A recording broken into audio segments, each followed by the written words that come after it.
სტალინისტი არის თუ არ არის, ეს მინდა უფრო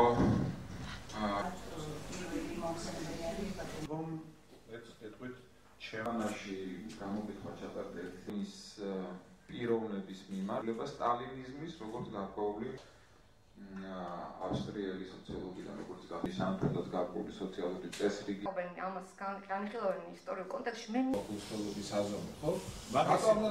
ეხლა შეეხება სტალინის ძალიან დიდი რიცხვი იქნება ჩემი აზრით მოსახლეობის იმათი ვინც სტალინის უბრალოდ დაიქვამს ლიდერს რომელიც მის მაგივრად აკეთებდა საქმეს. ვიღაცა გინდა რომ შეაზე მზრუნველი მამა იყოს. აი სულ არის ამ პატრონის ძიება და მე ვიტყოდი ეს საქართველოს ძირეული პრობლემაა, იმიტომ რომ პატრონს ეძებენ არა მხოლოდ რაფია ინდივიდუალურად, არამედ ქვეყნისათვისაც.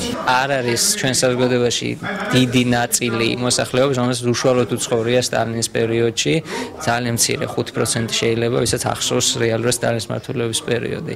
ანუ ეს არის რაღაც ინერციით მომდინარე დამოკიდებულება, ყველაზე დიდი პრობლემა რაც არის ჩემი აზრით, რაც დასწრში ვთქვით, რომ ერთი მხრივ არის სიმპათია და არ ვისურვებთ, რომ ის ქვეყანაში ვიცხოვროთ, ეს არის სრული ილუსტრაცია იმის, რომ ჩვენ არ შეგვიძლია ელემენტარული საკითხების განსჯა.